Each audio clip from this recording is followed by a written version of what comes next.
Okay, so I did a little bit of work this morning. Got the wire stripped and the two outlets put in. Did a lot of the wiring this morning. This is the top, right? You know that.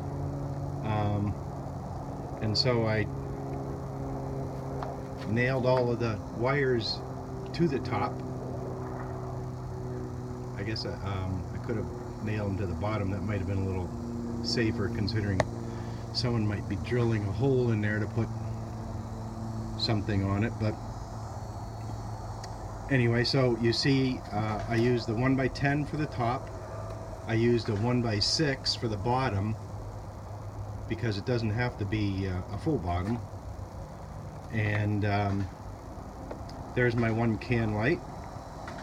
And so the power from the fireplace, I'm going to use a plug and plug this into it, so the feed will come all the way down to the two switches here. It'll feed the two switches that I'm going to put in.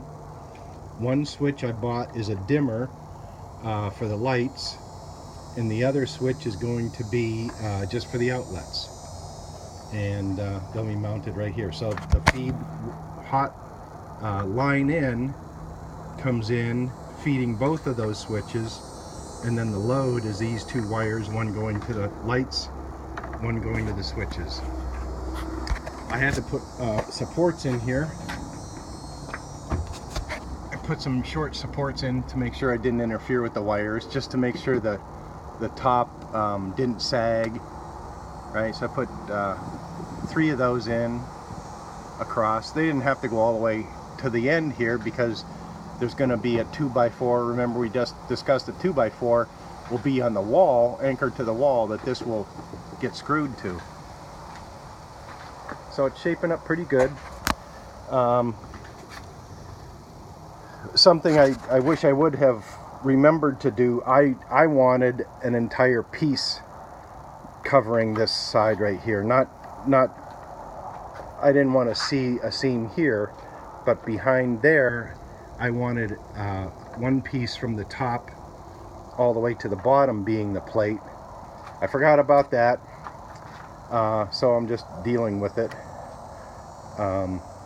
This is going to be kind of hidden off to the side. Both sides are going to be hidden, right? So it's not that big of a deal. I just didn't want to see these seams. I wanted it to look like one big log. But you know, maybe with some Bondo I use a lot to fill in cracks. Well, we're going to be staining this, so I can't use Bondo. I'd have to use some kind of stainable wood filler. But it's coming along. It's we're just about there. In fact, now I'm ready to glue this top and tack it on, and then we'll have an entire mantle.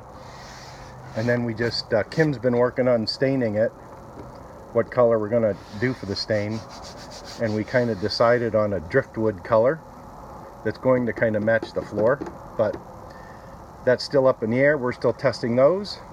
So let me get to glue and nailing this on, and I'll get back to you.